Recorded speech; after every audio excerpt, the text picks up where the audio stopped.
A single father saved a stranger on the street, not knowing she was his new boss. What began as kindness turned into a passion that changed everything.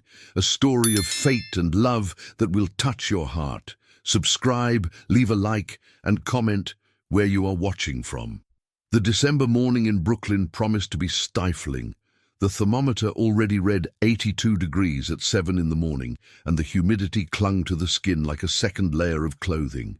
Michael Johnson adjusted the strap of his backpack as he rushed down the slope of Sunflower Street, his footsteps echoing against the asphalt, still wet from the morning dew. At 32, he carried an explosive mix of anxiety and determination in his chest. It was his first day at the Hope Pediatric Clinic, and being late was not part of his plans. Damn, damn, damn, he murmured softly, checking the watch on his wrist. 7:15. He should be there by 7:30, and he still had at least 10 minutes of running ahead. Michael Johnson was not the type of man who left things to the last minute, but that particular morning, his daughter Emily had woken up with nightmares about her first day at the new school, and he simply couldn't leave the house while she cried, clinging to her blue nurse uniform. "Dad, what if the kids don't like me? What if I can't make friends?" the 6-year-old girl had asked, her brown eyes, identical to his, shining with contained tears. Michael had knelt down to her level, holding her delicate face between his calloused hands. "Emily, my love, you are the coolest girl I know. Any kid who doesn't want to be your friend is the one missing out. Promise you'll pick me up on time today?" "I promise, princess. I promise." Today, and that's why he was there, running like a madman through the tree-lined streets of Brooklyn, his heart beating harder than it should, for a man who ran 5 kilometers 3 times a week. It wasn't just the physical exercise, it was the constant pressure he carried on his shoulders since the divorce 10 months ago. Sarah's voice still echoed in his head like an annoying siren. "Michael, you will never be able to be a good father and a good professional at the same time. You lack focus. You don't have your priorities straight." Maybe she was right. Maybe he really was a failure, trying to balance everything on his own. But he had no other option. Emily depended on him, and he would die before disappointing her.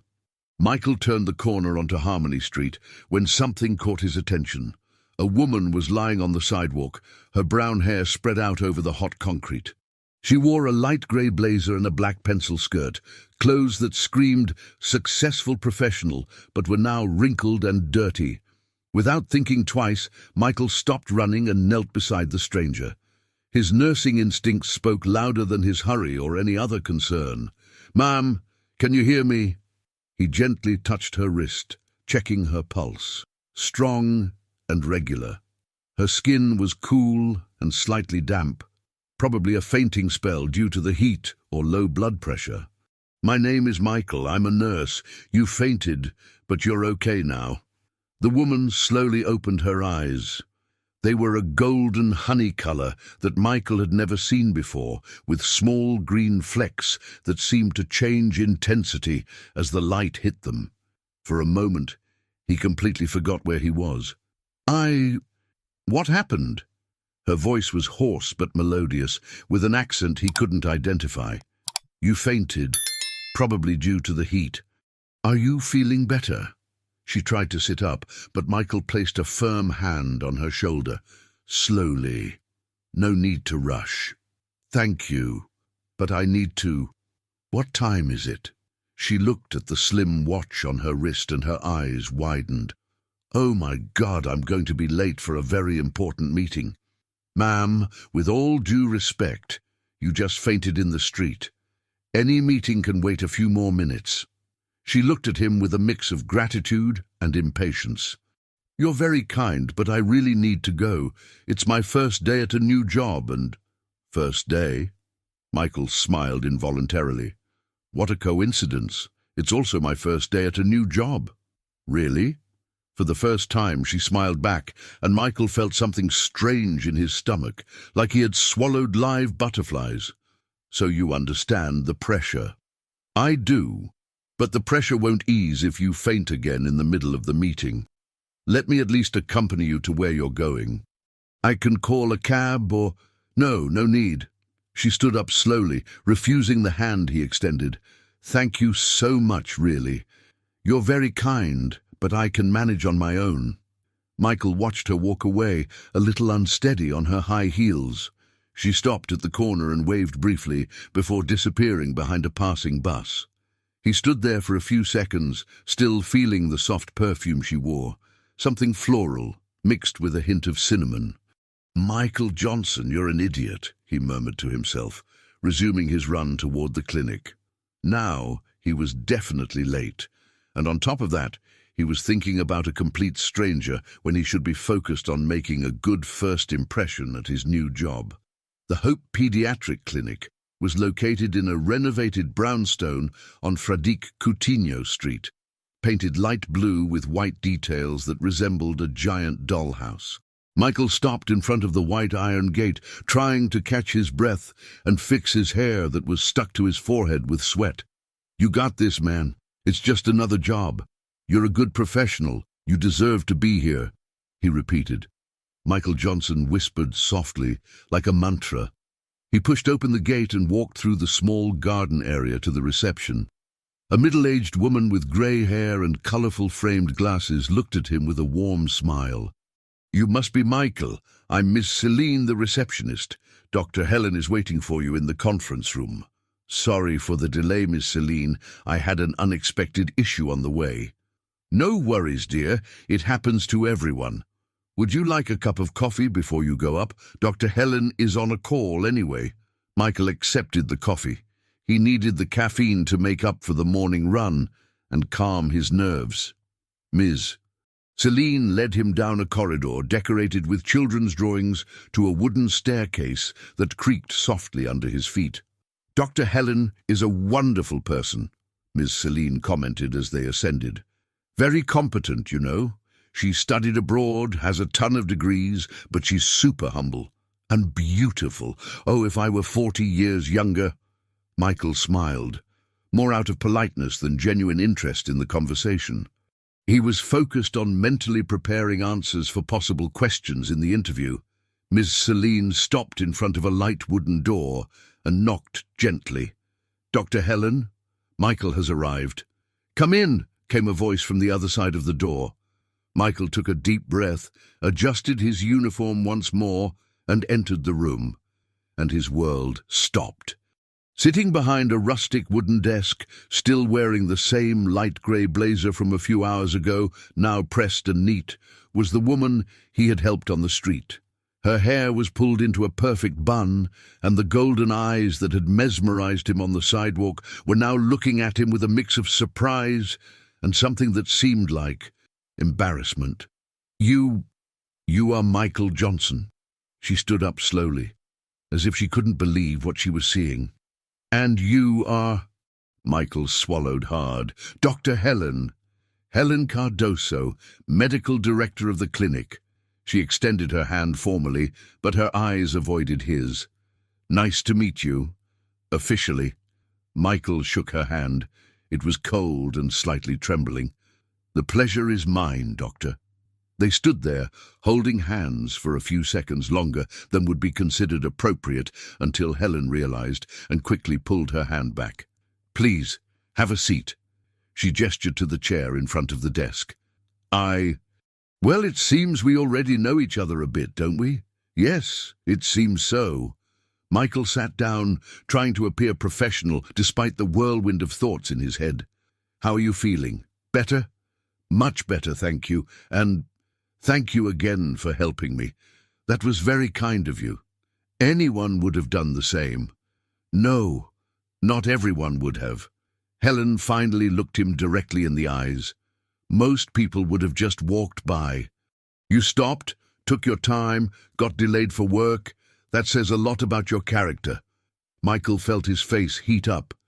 "I just did what any healthcare professional would do." "You didn't help me as a healthcare professional. You helped me as a human being." Helen opened a folder on the desk. "But now let's talk about work. Do you have experience in pediatrics?" 5 years at General Hospital, 2 years at Mount Sinai." Specialization in pediatric emergency and urgent care, basic and advanced life support courses. Michael recited his resume by heart, but part of his attention was focused on how she slightly bit her lower lip when she was concentrating. Impressive. Helen made some notes. And why did you decide to leave Mount Sinai to work at a smaller clinic? Michael hesitated. How to explain that he needed more flexible hours because of Emily. How to talk about the divorce, about being a single father, about all the complications in his personal life. I'm looking for a more human environment, where I can know the patients by name, follow their development. In large hospitals, sometimes we just become a number in the system. It wasn't a lie, but it also wasn't the complete truth. Helen seemed to accept the answer, making more notes. This clinic mainly serves families from the area, Brooklyn, Park Slope, some neighboring neighborhoods. We have agreements with the main health plans, but we also serve Medicaid. It's important that all employees have this social awareness. Perfect. That's exactly the type of work I'm looking for. Helen closed the folder and looked at him again. Michael. Can I call you Michael? Of course. I need to make one thing clear from the start. What happened this morning was a casual encounter, a coincidence. In here, we are doctor and nurse, professionals, nothing more. The coldness in her voice was like a slap in the face. Michael swallowed his pride and nodded. Of course, Dr. Helen. Total professionalism. Great. She stood up. So, welcome to the team. Miss Celine will introduce you to the other staff and show you where the equipment is.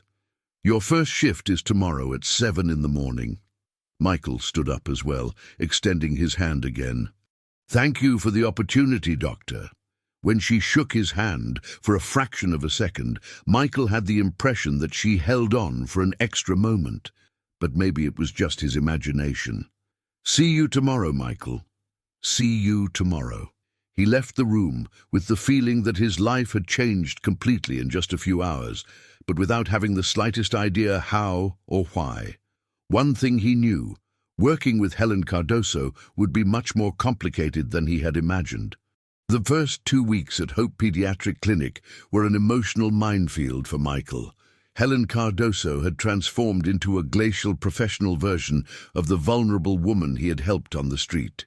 Every interaction between them was charged with an almost palpable tension, as if they were both constantly walking on eggshells.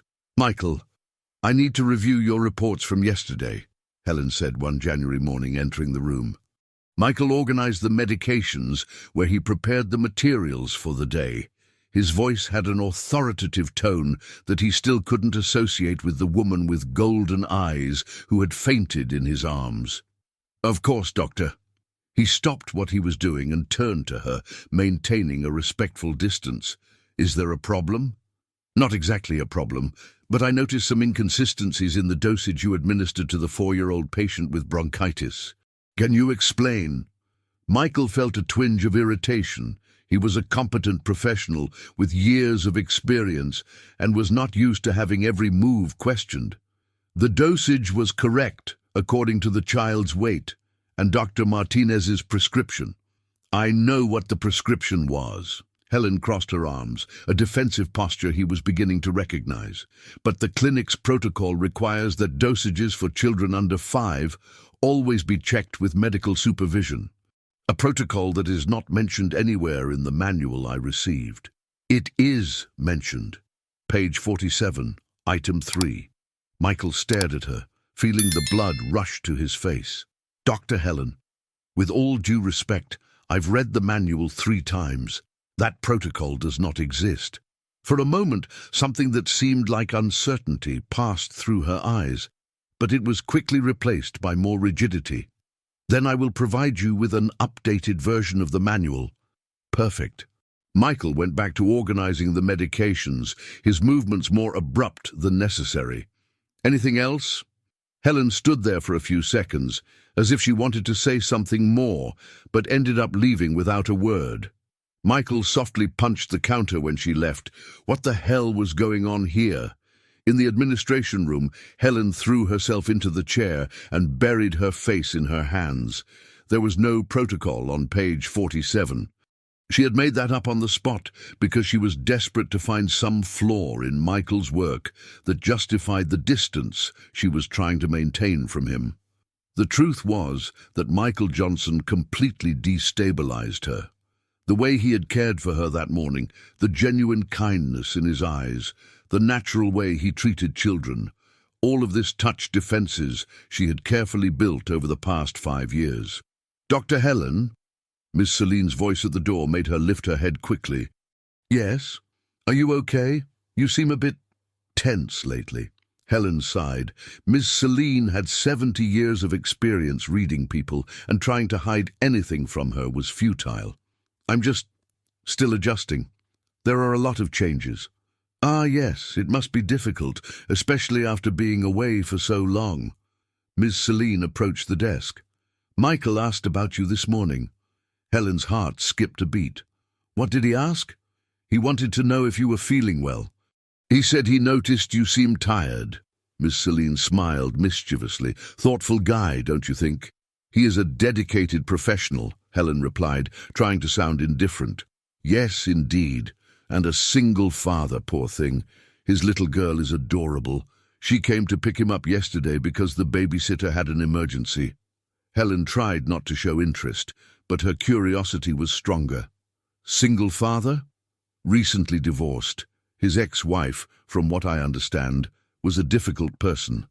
Michael never speaks ill of her, but you can tell, right? A good man for his own good, if I may say." After Miss Celine left, Helen pondered this information. Michael was a single father. That explained his constant rush to leave on time, the low phone calls she sometimes heard him making during breaks, the photo of a little girl with curly hair that he kept pinned to his ID badge. That afternoon, Helen was passing through the waiting room when she heard a familiar voice coming from exam room 2. It was Michael, and he was singing, "Blackface Bull, catch this girl who is afraid of grimaces." She approached the slightly open door and peeked in. Michael was kneeling on the floor at the level of a boy about 4 years old who was crying profusely. The boy was clearly terrified at the thought of getting a vaccine. "You know what, champ? I have a daughter your age, and she was also very afraid of vaccines." Michael continued, his voice soft and patient. "Do you want to know what I did to help her not be afraid anymore?" The boy stopped crying for a moment, curious. "I told her that the vaccine is like a tiny superhero that will live in her body to protect her from all the villains that cause diseases. And do you know what's the best part? Once the superhero comes in, he becomes invisible, so no one can see that you've become a superhero too." "Really?" asked the boy, his eyes still full of tears but shining with interest. "Really? And when it hurts a little, it's just the superhero settling into his new home. It's quick." Helen watched Michael administer the vaccine with impressive gentleness, distracting the child with more stories about invisible superheroes. When he finished, the boy was smiling. "All done, champ. Now you're officially a superhero, but remember it's a secret, so you can't tell anyone, okay?" "Okay." The boy ran out to his mother, too excited to realize he had just gotten a vaccine without drama. Helen quickly stepped away before Michael saw her watching. Her chest was tight with a feeling she couldn't name. When was the last time she had seen someone treat a child with such patience and genuine creativity? That night, in her empty apartment on the Upper West Side, Helen poured herself a glass of wine and sat on the balcony, looking at the city lights. She couldn't stop thinking about the scene she had witnessed. Michael Johnson was not just a good nurse. He had a natural gift for dealing with children, an empathy that couldn't be learned in any course, and that scared her deeply. Helen had built her career by being meticulous, controlled, always maintaining an appropriate professional distance. Since the traumatic divorce from Ricardo, she had convinced herself that romantic relationships were an unnecessary distraction that only complicated life.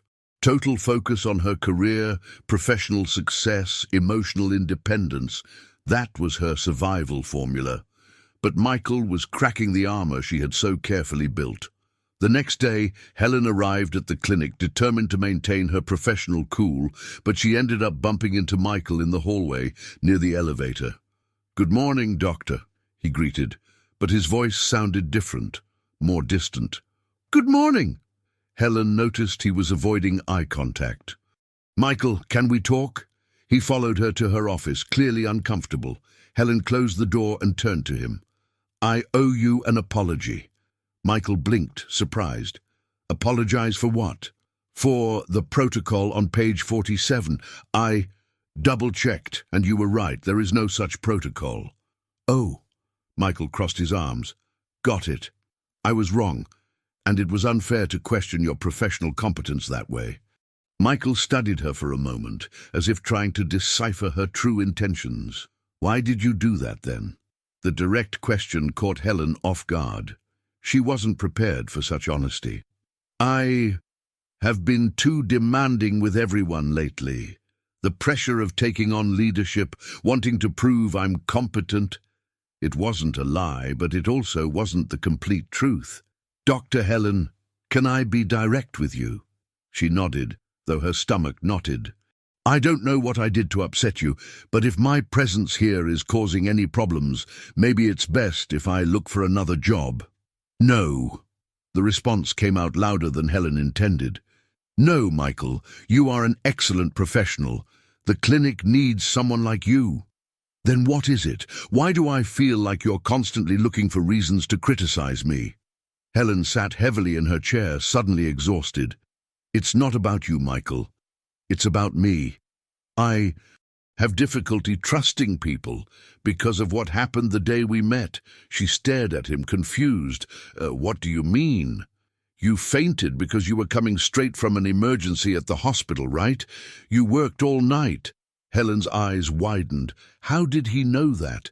"Miss Marlene mentioned it," Michael explained, noticing her expression. "And she also explained that you recently returned from Barcelona, where you did your specialization. I imagine it must be tough to prove your worth after being away for so long, especially in a leadership position." His insight left her completely disarmed. It's difficult, yes. Look, Dr. Helen, I don't know what your story is, and I don't need to know. But I can guarantee one thing. You are one of the most competent doctors I've ever worked with, and what I witnessed yesterday confirms that." "What I witnessed yesterday?" Michael smiled for the first time since entering the room. "The heart surgery of the 2-year-old girl. I heard Dr. Martinez's comments. He said it was brilliant." Helen felt her face heat up from the compliment. "Thank you. So, how about we make a deal? I promise to continue being the best professional I can be, and you promise to stop nitpicking my work. Deal?" He extended his hand, and Helen shook it, feeling that strange electric current that always arose when they touched. "Deal." From that day on, the dynamic between them subtly changed. Helen's excessive coldness decreased, replaced by a more natural professional cordiality. Michael, in turn, stopped walking on eggshells around her, but the tension was still there, latent, waiting for the right moment to explode. February arrived with the typical heat of summer in New York, and with it came the most intense work period at the clinic. School vacations were ending, and desperate parents were showing up with children who had spent the weeks of December and January accumulating minor accidents, viruses, and the inevitable outbreaks of chickenpox that always accompanied family gatherings during the holiday season. Michael was on his 3rd consecutive shift when Emily called crying in the middle of the afternoon. "Dad, I have a stomachache, and Ms. Marlene said she can't take me to the doctor because there's no appointment," the girl sobbed over the phone.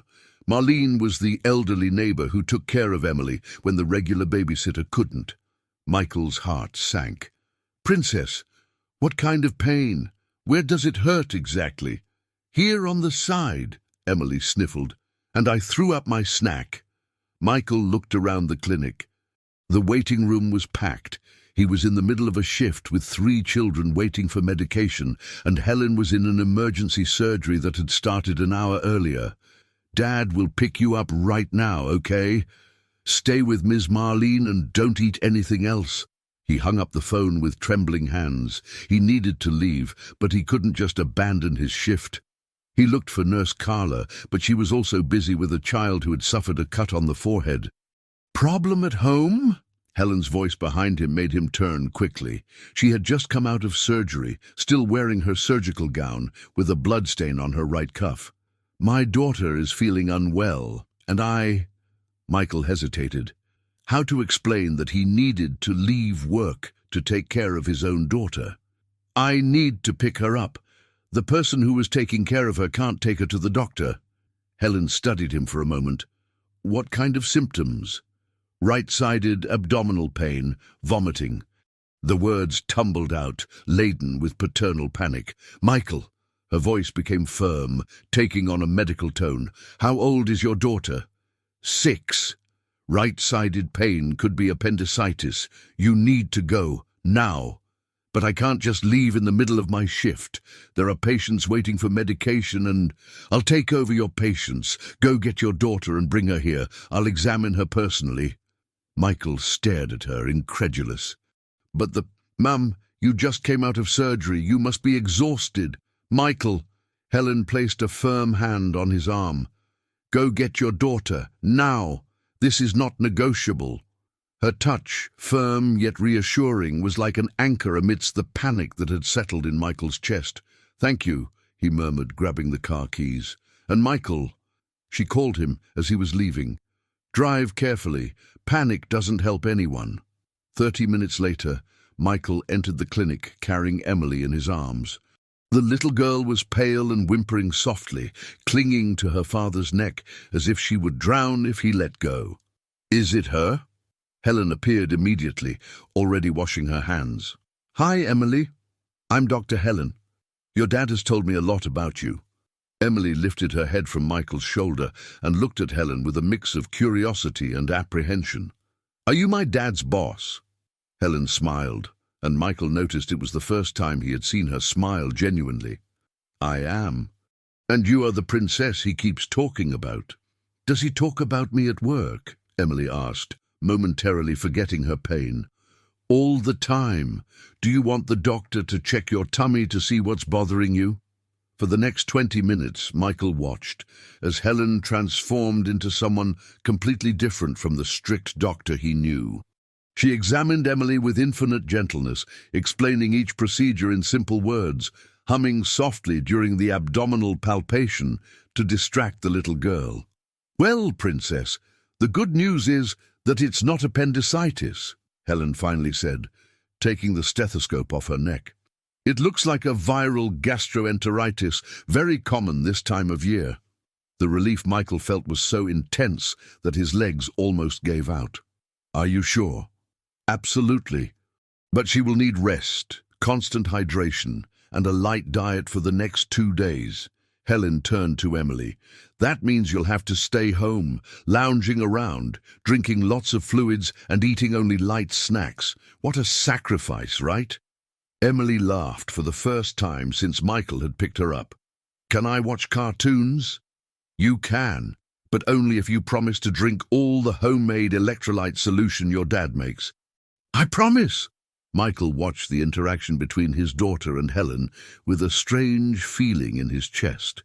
It was like watching 2 pieces of a puzzle fitting together perfectly, something he never imagined could happen. "Dr. Helen," Emily suddenly said, with the peculiar seriousness of 6-year-olds, "you're very pretty." Helen blushed slightly. "Thank you, Princess. You're beautiful too. My dad said you're very smart, and that you work a lot." Michael felt his face heat up. "Emily, the doctor doesn't need to know." "Did I say you're smart?" Helen interrupted, a playful glint in her eyes. "And that you work a lot," Emily added, ignoring her father's embarrassment. "He said you studied far away, and that's why you know how to take care of kids so well?" Helen looked at Michael with an expression he couldn't decipher. "Your dad is very kind." For the next 3 days, Helen personally called to check on how Emily was recovering. They were professional calls, of course, routine medical follow-ups, but Michael noticed something different in her voice when she asked about his daughter, a genuine concern that went beyond medical protocol. On the third day, when Michael returned to work, he found a drawing waiting in his locker. It was a childlike drawing made with crayons, showing 3 stick figures, a man in a blue uniform, a woman in a white coat, and a small girl, all holding hands and smiling broadly. Below, in the neat handwriting typical of a 6-year-old, it read, "For Dr. Helen who took care of me. Thank you, Emily." "Your daughter draws very well," Helen said, appearing behind him. Michael turned, holding the drawing. "Did she make this for you?" "Miss Celine delivered it this morning. She said you brought it along with who knows what else. She insisted. She said she wanted to thank you for taking care of her." Michael hesitated. "And I also want to thank you for what you did. Taking over my patients, examining Emily, the calls to check in. It was far beyond your obligations." Helen was silent for a moment, looking at the drawing he held. "Any doctor would have done the same." "No, any doctor would have referred me to an emergency room. You made a point of personally caring for a staff member's child. That says a lot about who you are." "Michael, and can I say one thing? Seeing you with Emily, you have a natural gift for dealing with children. They trust you instantly." Helen looked away, as if the compliment made her uncomfortable. "It's just professional experience." "No, it's much more than that. It's genuine empathy. You truly care." They stood there in the hallway, Emily's drawing between them like a bridge connecting 2 people struggling to maintain appropriate professional distances. "Can I ask you something?" Helen finally said. "Of course. Did you always want to be a dad?" The question caught him off guard. "What do you mean?" You are very natural with her, with all the kids, actually, as if you were born for it." Michael smiled, thinking of his daughter. "When Emily was born, I didn't know anything about babies. Nothing at all. I changed her first diaper wrong 3 times in a row." He chuckled softly. "But from the moment she opened her little eyes and looked at me, I knew I would do anything to protect her. Anything. And her mother." Michael felt his muscles tense. Sarah and I had different perspectives on what it means to be a family. Helen waited for him to elaborate, but when she realized he wouldn't continue, she changed the subject. "Well, I have to get back to work. Thank you for the drawing. I'll hang it in my office." "Helen!" Michael called as she was walking away. She turned, and for the first time, he called her just by her name, without the title. "Doctor, thank you so much for everything." She smiled, a small but genuine smile. "You're welcome, Michael." That night, Helen actually hung Emily's drawing on the wall of her office, next to her diplomas and certificates. When Miss Celine asked about the drawing the next day, Helen simply replied that it was a gift from a patient, but both knew it was much more than that. It was the first sign that the carefully constructed defenses were beginning to crumble. March arrived with the promise of autumn, bringing cooler temperatures and a more established routine at the clinic. Michael had fully adapted to the job, and his professional competence was recognized by the entire team. Even Helen had relaxed her constant vigilance, allowing him to work with more autonomy. It was on a rainy Thursday that everything changed again. Michael was organizing the day's medications when he heard raised voices coming from the reception area. He immediately recognized one of them. It was Sarah, his ex-wife, and the tone was the same one she used when preparing for an argument. "I need to talk to Michael now," she demanded, her voice echoing down the hallway. "Ma'am, he is working. If you want to wait—" Ms. Celine tried to calm the situation. "I'm not waiting for anything. He is the father of my daughter, and I have the right to talk to him whenever I want." Michael closed his eyes, feeling the familiar knot in his stomach that always accompanied Sarah's appearances. He left the medication room and walked to the reception, where he found his ex-wife in a particularly aggressive version of herself. Sarah Smith, at 29, was a conventionally beautiful woman, straight blonde hair, always impeccably styled, expensive clothes that screamed social status, but the beauty was overshadowed by her perpetually dissatisfied expression and the green eyes that always seemed to be calculating how to turn any situation to her personal advantage. "Michael, finally," she said, completely ignoring Ms. Celine. "We need to talk now." "Sarah, I'm working. This isn't the time or place to—" "There's always an excuse, right? Work, work, work. It's always more important than your family."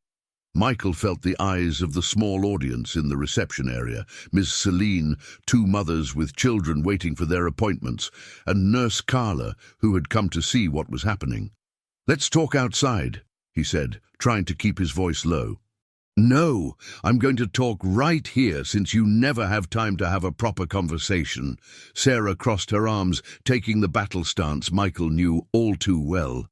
"Emily came home yesterday crying because you promised you would go to her school presentation and didn't show up." Michael blinked, confused. "What presentation? She didn't tell me about any presentation." "Of course she did.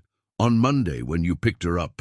But you were so worried about this new clinic that you didn't even pay attention to your own daughter." Michael's chest tightened. Could it be that Emily had mentioned something and he hadn't paid attention? He tried to be present, tried to listen to everything she said, but the last few months had been intense. "Sarah, if she really told me and I forgot, I'll talk to her and—" "Talk? Michael, you don't understand. Your daughter is starting to think that work is more important than she is, just like what happened with us." "That's not true," Michael replied, but his voice came out less firm than he would have liked. "It's not? Then explain to me why you changed jobs again. Why can't you stay in one place? Emily needs stability, Michael, and you keep jumping from clinic to clinic as if it were—" "Enough." Helen's voice sliced through the air like a sharp blade. Michael turned and saw that she had come out of her office and was standing at the top of the stairs, looking at Sarah with a cold expression he had never seen before. "Who are you?" Sarah asked, sizing Helen up with the critical gaze she reserved for other women. "I'm the medical director of this clinic," Helen replied, descending the stairs with firm steps. "And you are disturbing the work environment and frightening our patients. I'm talking to the father of my daughter. You're yelling at an employee during work hours. That's unacceptable." Sarah looked at Helen again, this time with more attention, and Michael saw the exact moment she processed Helen's natural beauty, her confident posture, the obvious authority in her voice. "I see," Sarah said, a wicked smile appearing on her lips. "Now it makes sense." "Sarah, no," Michael started, but she interrupted him. "That's why you didn't have time for Emily's presentation. That's why you're so dedicated to the new job." She stared at Helen. "How long have you two been sleeping together?" The silence that followed was deafening. Michael felt his face heat with shame and anger, while Helen remained impassive, but he noticed her hands were clenched into fists. "Ma'am," Helen said, her voice dangerously low, "you have 5 seconds to leave this clinic before I call security." 5 seconds? How dramatic!" Sarah laughed, but Michael recognized the tone. She was starting to realize she had gone too far. "Michael, let's talk about this at home, when you're not so busy." She stormed out of the clinic with the same hurricane energy she had arrived with, leaving an awkward silence in the air. "Everyone, let's get back to work," Helen said to the onlookers. Her voice was controlled, but Michael noticed a slight tremor. "Ms. Celine, can you call me when the next patient arrives?" Michael stood frozen in the middle of the reception, feeling as if he had been hit by a truck. When he raised his eyes, he found Helen looking at him with an unreadable expression. "Michael, can we talk in my office?" He followed her upstairs, feeling his legs heavy. When Helen closed the door, he exploded. "Helen, I'm so sorry. I didn't know she was going to show up. Here, I never imagined she would pull a stunt like that. And the things she said about us, that's completely—" "Michael," Helen turned to him, and there was something different in her eyes. "Is it true?" "Which part?" "About your daughter's presentation." Michael swallowed hard. "I don't remember her mentioning it, but I've been a bit distracted lately, so it's possible." "Sit down." Helen gestured to the chair in front of her desk. "We need to talk." Michael sat down, bracing himself for a reprimand or worse, to be fired because of the scene Sarah had caused.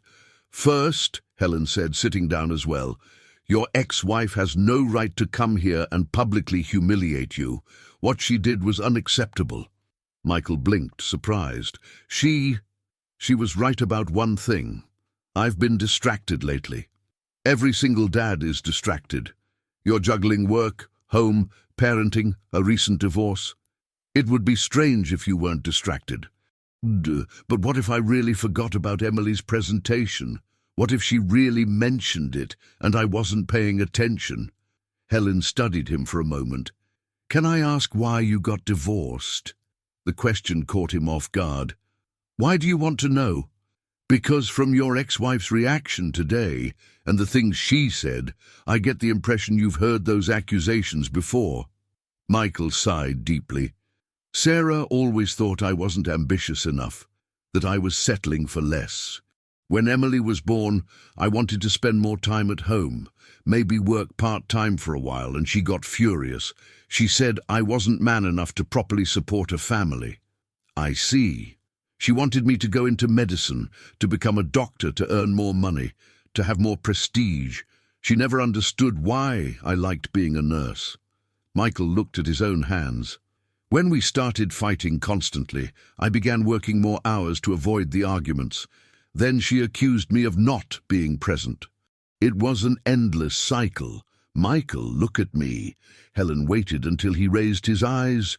"You are one of the most dedicated parents I've ever met, and an exceptional professional. Your ex-wife was trying to humiliate you because that's how she controls you, by making you question your own competence." Helen's words hit Michael like a punch in the gut, because they were true. "How do you know that?" "Because I've been through something similar." Michael stared at her, surprised by the unexpected revelation. "My ex-husband was a cardiologist, renowned, wealthy, everything you expect from a successful doctor." Helen looked out the window as if she were seeing something distant. "He always made me feel like I wasn't good enough, that my achievements were lesser than his, that I constantly needed to prove I deserved to be by his side." "Helen, when I got the scholarship to Barcelona, he said it was a waste of time. That I was running away from my responsibilities as a wife to play at studying abroad." She laughed, but without humor. "You know what made me realize he was wrong?" Michael shook his head.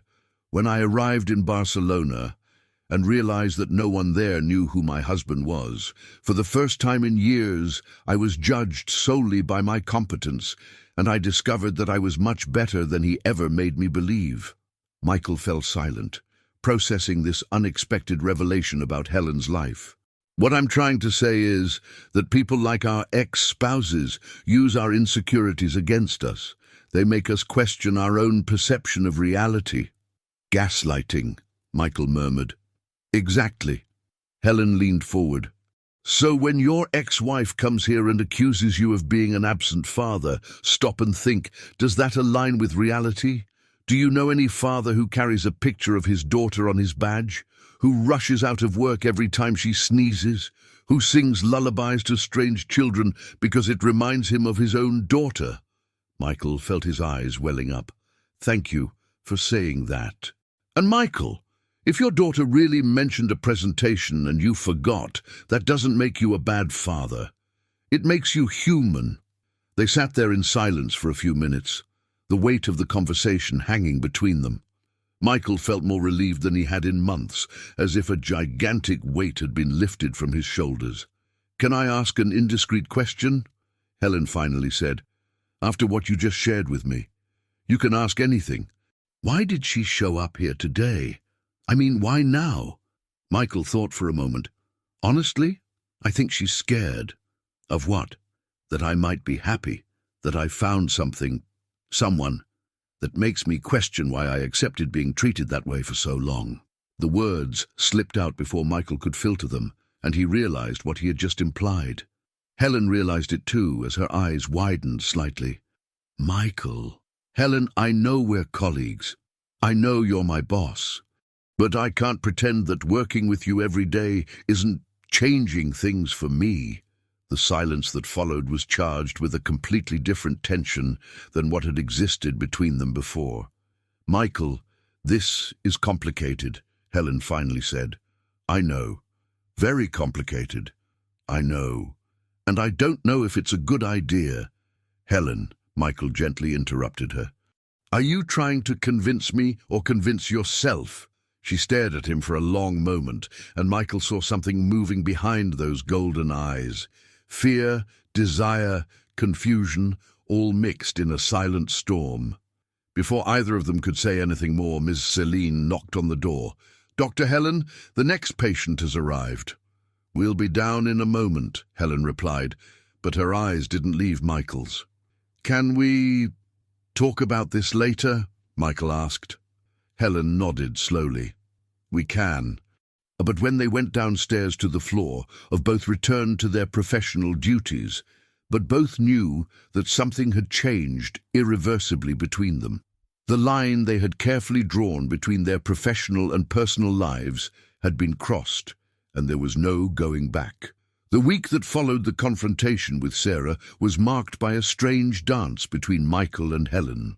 They worked together with their usual professional efficiency, but there was a constant electric current in the air, a sharp awareness of each other's presence that made even the simplest interactions charged with meaning. Michael arrived on Monday, determined to have the conversation they had postponed, but Helen seemed equally determined to avoid it. She arrived later, left earlier, and always found an excuse not to be alone with him. A last-minute surgery, a meeting with suppliers, urgent reports that needed to be reviewed. It was on Thursday that fate forced the situation. Michael was finishing his shift when the rain began, one of those New York downpours that turned the city into a swimming pool in minutes. He was at the reception, waiting for the rain to ease up a bit to go pick up Emily, when Helen came down the stairs, carrying a stack of folders. Is anyone still here? She asked, genuinely surprised to see him. Waiting for the rain to let up. And you?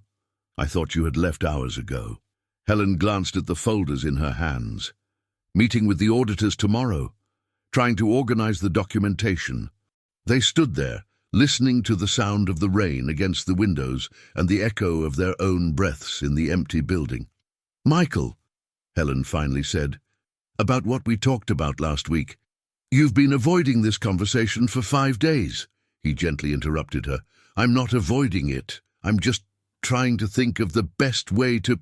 A lightning bolt illuminated the sky outside, immediately followed by a thunderclap that made the windows shake. Helen let out a small gasp of fright, and the folders slipped from her hands, scattering papers across the reception floor. Damn, she murmured, bending down to gather the documents. Michael knelt to help her, and when their hands touched as they reached for the same paper, they both froze. They were on the reception floor, kneeling in front of each other, surrounded by scattered medical reports, while the storm outside seemed intent on bringing the building down. Helen, Michael said, his voice low and hoarse. Michael, She started to speak, but the words died when he raised his free hand and gently touched her face. You're trembling. It's because of the thunder. I've always been afraid of... But she didn't finish the sentence because Michael was leaning toward her and the whole world seemed to stop spinning. When their lips met, it was as if all the weeks of accumulated tension exploded at once. The kiss started soft, almost hesitant, but quickly intensified. Helen let the papers fall again and brought her hands to Michael's face as he pulled her closer, as if he wanted to eliminate any space that still existed between them. When they finally separated, both were breathless. This shouldn't have happened, Helen whispered, but her hands were still on his face. Why not? Because I'm your boss. Because we work together. Because it's too complicated and... Michael silenced her with another kiss, more urgent this time, When they separated again, he rested his forehead against hers. "Helen, you can list all the reasons why this is a bad idea. But can you give me one reason why we should pretend there's nothing between us?" She closed her eyes, taking a deep breath. "Because I've been hurt before, because I don't know if I can trust another person, because I'm scared." "Scared of what?" "Of you, of what I feel when I'm near you, of how you can completely disarm me without even trying." Helen opened her eyes, and Michael saw tears forming. "Michael, you scare me." "Do I scare you? Or does what you feel for me scare you?" She was silent for a long moment. "Both." Michael took her face in his hands. "Helen, I'm not your ex-husband. I'm not going to belittle you. I'm not going to try to control you. I'm not going to make you feel small." "How can I be sure?" "Because you've already seen me at my worst. You've seen how I treat my daughter, how I work, how I react under pressure. If I were the type of man who hurts the people I love, you would have already seen the signs." "The people you love?" Helen repeated, her eyes widening. Michael realized what he had said and felt his heart race. "Helen, do you love me?" The question hung in the air between them, laden with a vulnerability that cut deeper than any kiss. "I've been in love with you for weeks," Michael admitted. "Since the day I saw you softly singing to calm that child who was afraid of the vaccine. Since I realized that behind all your professional competence there is an incredibly caring woman who just wants to take care of people." Helen let out a sound that was half laugh, half cry. "Michael, this is crazy." "It is. Completely crazy." He smiled. "But sometimes the best things in life are crazy." Another lightning bolt illuminated the sky, but this time Helen was not frightened. She was too focused on Michael's eyes, trying to decipher whether what she saw there was real or just a projection of her own desires. "What if it doesn't work out?" she asked. "What if we ruin what we have professionally? What if it does work out? What if we are incredibly happy together?" Helen studied him for another moment, then leaned in and kissed him again. This time there was no hesitation, no reservations. It was a kiss that spoke of months of accumulated tension, of sleepless nights thinking about each other, of feelings they both had tried to deny. When they separated, Michael smiled. "Does this mean that you are you willing to try?" "It means I'm in love with you too, you idiot," Helen replied, laughing through her tears. "And that I'm terrified by this discovery." "We can be scared together," Michael suggested, helping her to her feet, "and figure out together how to make this work." They gathered the papers scattered on the floor in silence, but now it was a comfortable silence, filled with possibilities instead of tension. "Michael," Helen said when they finished organizing the documents, "we need to set some rules." "What kind of rules?" "Rules about how we will handle this at work, how we will keep things professional during the day." Michael nodded. "Makes sense. Suggestions?" "First, at work we are doctor and nurse.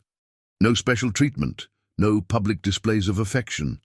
"I agree." "Second rule. Second, if this doesn't work out, when this doesn't work out, we promise it won't affect the clinic or our ability to work together." Michael noticed she had said when, not if, but decided not to comment. "Third rule." Helen hesitated. "Third rule, total honesty. If one of us starts to feel uncomfortable with the situation, we talk about it immediately." "And the fourth rule?" Michael asked, moving closer to her again. "What fourth rule?" "The rule that says, when we're alone, after work, I can do this." He kissed her gently on the neck, feeling her shiver. "And this." Another kiss, just below her ear. "And this." A kiss on the corner of her mouth. "Michael," Helen sighed, closing her eyes. "And that you can do this." He guided her hand to his chest. "And this," to her hair. "And anything else you want to do with me." "That's a very good rule," Helen murmured against his lips. The rain had completely stopped when they finally left the clinic, but neither of them had noticed. They were too busy discovering what it was like to kiss someone they were truly in love with. When they reached the parking lot, Michael hesitated. "Helen, about your dinner invitation. Is it still on?" She laughed. "What dinner invitation?" "The one you're going to make me now." "Oh, really? And why would I do that?" "Because you're dying to cook for someone who will truly appreciate it, and because I'm dying to see where and how you live." Helen studied him for a moment, then smiled. "Saturday night, 8 o'clock. And Michael?" "Yes?" "Bring Emily. I want to meet her properly, outside of the medical environment." Michael felt his heart melt completely. "Are you sure?" "Absolutely. If we're going to try this, I want to do it right." And doing it right means including the most important person in your life. When they said goodbye that night, each heading to their car, both knew they had crossed a line from which there was no turning back. But for the first time in a long time, neither of them was afraid of what might come next. After all, sometimes the best relationships start with a little craziness and a lot of heart. Saturday arrived with that delightful anxiety that accompanies true first dates. Michael spent the entire morning trying to explain to Emily that they were having dinner at a friend of Daddy's house. But the girl, with the typical insight of 6-year-olds, wasn't buying that story. "Dad, you're nervous," she declared as Michael changed his shirt for the third time. "I'm not nervous, Princess. I just want to look nice. You only dress up like this when you like someone." Emily crossed her arms, perfectly mimicking the posture that Sarah took when she was investigating something. "Is Dr. Helen your girlfriend?" Michael paused in the middle of buttoning his shirt. "Issa, it's complicated. Dr. Helen is a very special person, and today we're going to get to know her better." "Is she pretty?" "Very pretty." "Prettier than Mommy?" Michael knelt down to his daughter's level. That was a question loaded with landmines. "Princess, everyone is beautiful in their own way. Mommy is beautiful, Dr. Helen is beautiful, and you are the most beautiful girl in the world. Beauty isn't a competition." Emily seemed satisfied with the answer. "And does she like kids?" "She takes care of kids at work every day. But that's different from liking them. The teacher at school takes care of kids every day, but everyone knows she doesn't like us very much." Michael laughed. His daughter had a valid point. "Doctor, Helen does like kids. She was very caring when you were sick, remember?" "That's true." Emily was thoughtful for a moment. "Dad, if you date Dr. Helen, will she become my stepmom?" "Hold on there, little one. Let's take it slow. Today is just dinner." "But what if you fall in love?" Michael looked at his daughter, impressed by the maturity of the question. If that ever happens, you would be the first to know, and your opinion would be the most important of all." "Really? Really? You are the most important person in my life, Issa. Nothing and no one will change that." Emily smiled and hugged her father. "Then let's go meet your girlfriend who isn't your girlfriend." On the other side of the city, Helen was having her own predate crisis. Her apartment in the Upper West Side was usually a haven of tranquility, decorated in neutral tones, minimalistic, everything in its place. But that Saturday, it looked more like a war zone. She had changed the menu 4 times, tried 3 different dessert recipes, and rearranged the dining room twice. Now she was in her bedroom, staring at a closet full of clothes that suddenly seemed inadequate for hosting a man she was in love with and his 6-year-old daughter. "Helen, you're being ridiculous," she murmured to herself, choosing a simple yet elegant navy blue dress. "It's just dinner with the man you love and his daughter, who may or may not like you and whose judgment will determine if you have any chance of happiness." She stopped in front of the mirror, taking a deep breath. When was the last time? Who would care so much about a child's opinion? When was the last time you cared so much about anything? The doorbell rang at 8 o'clock sharp, and Helen felt her stomach do a somersault. She opened the door and found Michael standing there, handsome in a dark blue blazer, holding the hand of a girl who was clearly a female version of him. Same brown eyes, same shy smile, same curly hair. "Hi," Michael said, and there was nervousness in his voice too. "Hi," Helen replied, then knelt down to Emily's height. "And you must be the famous Emily." The girl studied her with the seriousness of someone much older. "You are really very pretty," she finally said. Helen laughed, feeling part of the tension dissolve. "Thank you. You're beautiful too. Would you like to come in? I made lasagna." "I love lasagna," Emily exclaimed, her shyness evaporating instantly. Helen's apartment was exactly as Michael had imagined. Stylish without being ostentatious, cozy despite the minimalist decor. There were stacks of medical books next to Brazilian novels, well cared for plants in the windows, and a few travel photos scattered on the shelves. "What a beautiful place," Michael commented, handing her a bottle of wine. "Thank you. Emily, would you like to help me in the kitchen? I need someone to taste the lasagna sauce." For the next hour, Michael watched Helen win over his daughter with an ease that took his breath away. She talked to Emily as an equal, without that condescending tone many adults used with children. She asked about school, friends, favorite cartoons, and listened to the answers with genuine interest. "Doctor." "Helen," Emily said while helping to set the table, "do you have a boyfriend?" Michael nearly choked on his wine. "Emily, it's okay," Helen laughed. "No, Emily, I don't have a boyfriend. Why?" "Because my dad doesn't have a girlfriend either.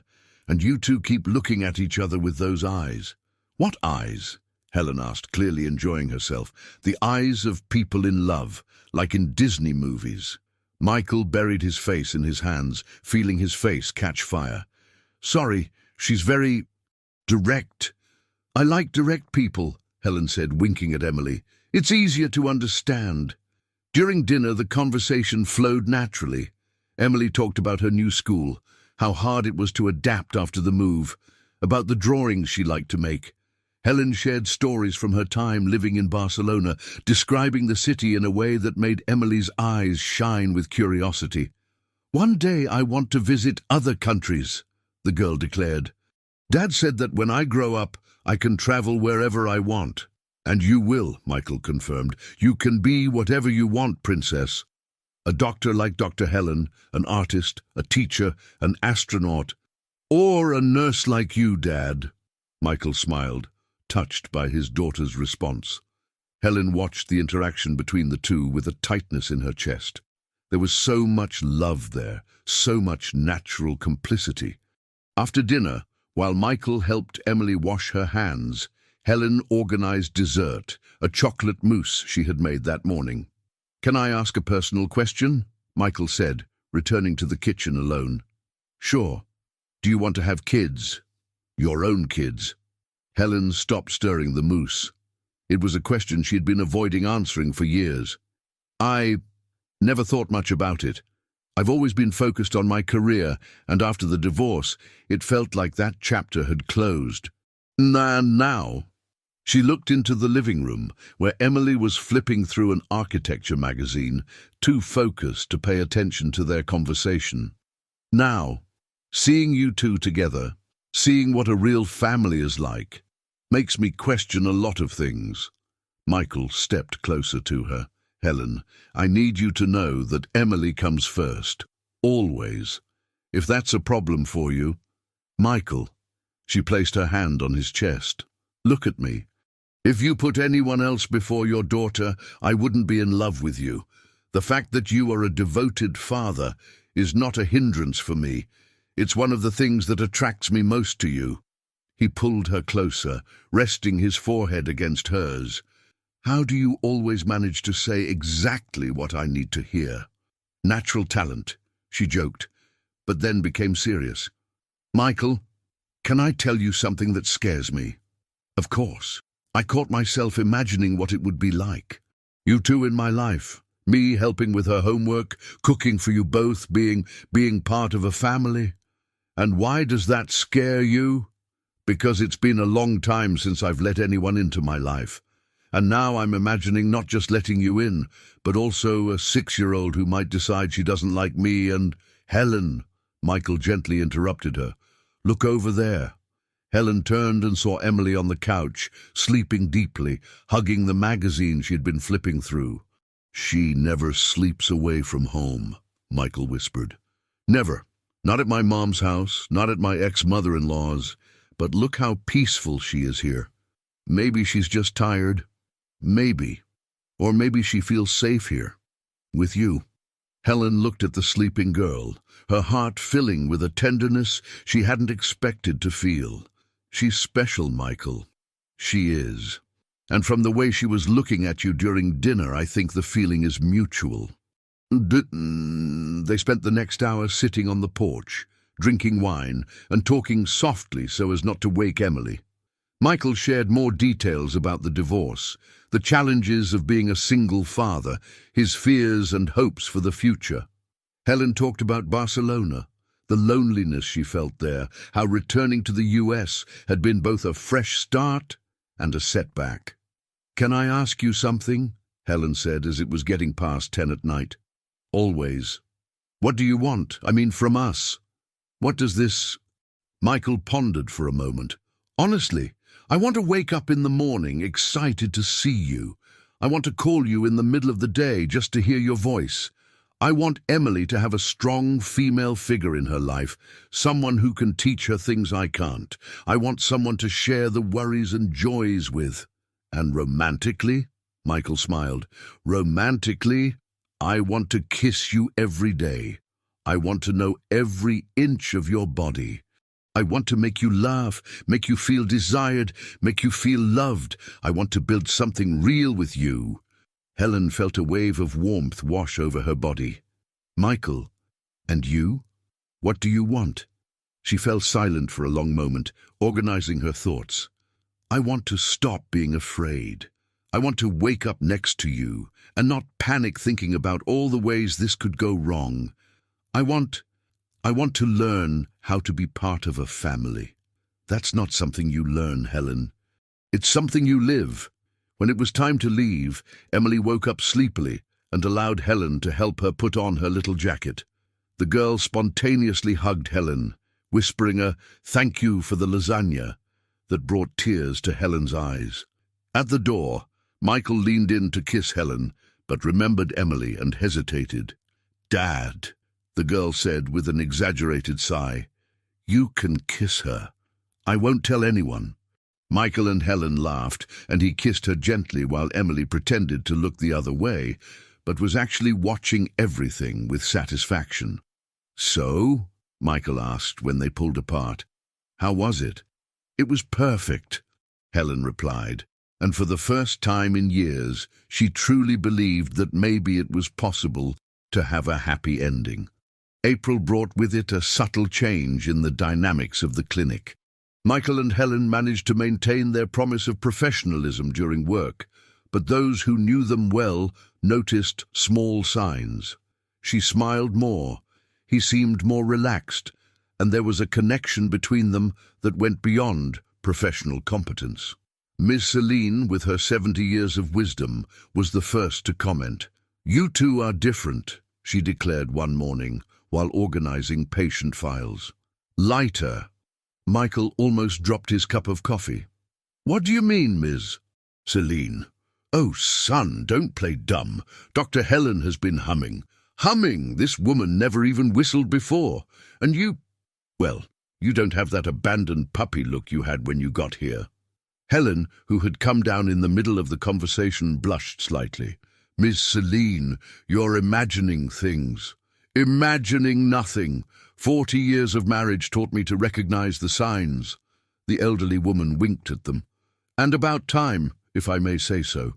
You two have been circling each other like a cat around a mouse for months." Michael and Helen exchanged a quick glance, part amusement, part panic. If Miss Celine had noticed, how long would it take for the others to realize too? The answer came quicker than they expected. The following week, during a team meeting, Dr. Martinez made an apparently innocent comment. "Helen, you've been very collaborative lately, accepting suggestions, listening to opinions. Very different from the first months. I'm more adapted to the team, Helen replied diplomatically. That's true, Nurse Carla commented. You two make quite the duo. You work in perfect harmony. Michael felt cold sweat trickle down his back. Professional experience, he murmured. But it was the unexpected arrival of Dr. Robert Collins that truly tested their ability to maintain discretion. Robert was the former director of the clinic, a man in his 60s who had hired Helen and maintained a paternal relationship with her. "Helen, my dear," he exclaimed, entering the clinic on a Thursday afternoon. "I've missed you. How are things here?" Helen hugged the man with genuine affection. Dr. Robert had been a mentor to her, someone who believed in her abilities when few did. "Dr. Robert, what a surprise. What brings you here?" "I came to meet the new team. I've heard wonderful things about the work you all are doing." His eyes scanned the clinic approvingly. "And I want to meet that nurse everyone is raving about." Michael stepped forward, extending his hand. "Michael Johnson, Doctor. It's an honor to meet you." Robert greeted him warmly, but Michael noticed the experienced man's eyes moving between him and Helen, picking up nuances they thought they were hiding well. "Helen told me about your experience," Robert said. "Impressive resume. But I've been told that your way with children is what sets you apart." "Michael has a special gift," Helen said, and there was obvious pride in her voice. "The children trust him instantly." Michael realized too late what had just happened. Helen had spoken about him with a fondness that far exceeded professional recognition, and Dr. Robert had noticed. "Interesting," the man murmured, a small smile playing on his lips. "Helen has always been very discerning in her praise." For the rest of the visit, Michael felt Robert's eyes on them, observing every interaction, every exchanged glance, every moment they got closer than strictly necessary. When Dr. Robert finally left, Helen walked him to the car. "Helen," he said, leaning against the vehicle's door, "can I give you advice from someone who has known you for a long time?" "Of course. You seem happy. Happier than I've seen you in years. Whatever or whoever is causing this, don't let fear ruin it." Helen felt her face heat up. "Dr. Robert, you don't need to explain anything to me, dear. Just be careful. Workplace relationships can be complicated, but they can also be the best things that happen in our lives. I've known you for 15 years, Helen. I know when you're hiding something, and I know when it's worth taking the risk." He affectionately kissed her forehead. "Take care of yourself, and take care of him too." That night, Helen called Michael after Emily slept. "I think we're being too obvious," she said bluntly. "Did Dr. Martin notice?" "Dr. Martin noticed, Miss Celine noticed, probably the whole team noticed, and we're the only clueless ones who think we're being discreet." Michael chuckled softly. "What do you suggest?" "I don't know. Part of me wants to come out professionally and admit we're together. Another part thinks it's still too early and we should keep it under wraps." "And what does your heart say?" Helen paused for a moment. "My heart says it doesn't care what others think, as long as I can be with you. Then maybe it's time we stop hiding." "Michael, are you sure? Once we come out publicly, there's no turning back. They'll question every decision I make. They'll say I favor you."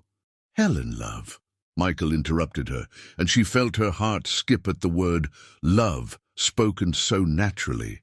"Do you think anyone who really knows us will question our professional integrity?" "Not when you talk like that," she admitted. "So how about we plan a team dinner for the weekend? A casual setting where we can relax a bit? What if they react badly? We'll deal with that when it happens. But Helen, hiding this is killing me. I want to be able to touch you when you're stressed. I want to kiss you when you do something brilliant. I want everyone to know I'm the luckiest guy in the world because I got to win over the most amazing woman I've ever met." Helen felt her eyes welling up. "How do you always manage to make me melt with your words?" "Because it's true. Every word." They scheduled a barbecue at Michael's house for the following Saturday. The strategy was simple.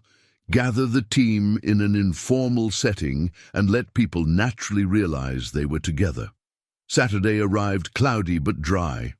Michael spent the morning organizing the small backyard of his home in Brooklyn, setting up a cozy atmosphere with string lights and plants borrowed from the neighbor. Emily was ecstatic about meeting Daddy's friends and Dr. Helen, as she had started referring to her father's colleagues. "Dad, is Dr. Helen going to sleep over tonight?" the girl asked, while helping to set up the cups. "I don't know, Princess." "Why?" "Because I made the guest room really nice in case she wants to stay." Michael stopped what he was doing and looked at his daughter. "Emily, do you like Dr. Helen?" "I like her a lot. She's nice and makes you smile." "And how would you feel if she stayed in our lives longer?" Emily thought for a moment with the peculiar seriousness of children. "Like if she became my stepmom. Maybe, someday. If things go well, I'd be happy. Because then I'd have a mum who really likes kids, and you wouldn't be sad anymore when you think I'm not watching." Michael's heart tightened. "Am I sad sometimes?" "Sometimes at night, when you think I've already fallen asleep. But since Dr. Helen showed up, you're not anymore." Michael knelt down to his daughter's level. "Emily, you are the most important thing in my life. Never forget that." "I know, Dad, and that's why I want you to be happy, just like she makes you." Guests started arriving around 6 in the evening. Ms. Celine showed up with a homemade chicken pot pie and a mischievous smile. Dr. Martin brought his wife and 2 teenage daughters. Nurse Carla came with her boyfriend, a gym teacher, who immediately offered to help with the barbecue. Helen was the last to arrive, carrying a gourmet salad and a bottle of wine that Michael suspected cost more than he earned in a week. She wore a simple blue cotton dress and looked visibly nervous. "Hi," she said when Michael opened the door. "Hi," he replied, having to control himself not to kiss her immediately. "How are we handling this?" she whispered as he led her to the backyard. Naturally, no forcing anything. But naturally proved to be more difficult than they imagined. They were so used to keeping professional distance that they didn't know how to act casually in front of their colleagues. It was Emily who broke the ice. "Dr. Helen," she shouted, running to hug the woman. "You look beautiful." "Dad, didn't you say she looks beautiful?" Michael felt all conversations around them stop. "She does, Princess," he said, looking directly at Helen. "Very beautiful." The moment of silence that followed was broken by Miss Celine's delightful laughter. "There, now I can stop pretending I didn't notice," she declared. "You two are together, aren't you?" Michael and Helen exchanged glances. Then Michael nodded. "We are." "How long?" asked Carla, but her voice was curious, not judgmental. "A few weeks," Helen replied. "We were trying to keep things professional, but you're both terrible actors," Dr. Martin added, laughing. "It was obvious to anyone with eyes." "You're not bothered?" Michael asked. "Bothered by what?" Dr. Martin replied. "Because 2 competent professionals fell in love? Because our medical director is happier and more collaborative than ever? Because our favorite nurse doesn't look like the world is ending anymore?" "As long as it doesn't interfere with work," Carla added. "It's your business what you do in your personal life." "And from what I've seen so far," said Dr. Martin, "you two work better together than many couples I know." The rest of the night flowed naturally. Without the weight of the secret, Michael and Helen could relax and be themselves. He helped her with the dishes. She laughed at his jokes. They exchanged affectionate glances without worrying about who was watching. When the party was winding down and the last guests were leaving, Miss Celine pulled Helen aside. "Girl, can I give you advice from Grandma?" "Of course, Miss Celine. This man is special. He truly loves you, and he loves his daughter more than life itself." "I know. So don't let your insecurities ruin this. Sometimes we spend so much time being afraid of happiness that we forget to live it when it arrives." Helen hugged the older woman. "Thank you for everything." When they finally found themselves alone, Emily had fallen asleep on the couch during the party. Michael and Helen sat in the backyard, watching the string lights sway in the night breeze. "How do you feel?" Michael asked. "Relieved, scared, happy." Helen snuggled against him. "And you?" "Like I came out of the closet twice in one night." She laughed. "What do you mean twice?" "First, when I admitted we're together. Second, when I realized I'm completely in love with you in front of everyone." Helen turned to look at him. "Completely?" "Utterly. Desperately. All the ways of lie that exist." "Michael Johnson," she murmured, kissing him softly, "you are the best thing that ever happened to me." "Good," he replied against her lips, "because I don't plan on going anywhere." That night, for the first time since they met, they fell asleep in the same place, Michael on the couch, Helen in the armchair beside him, with Emily sleeping between them, covered with the sweater Helen had taken off her own shoulders to keep the girl warm.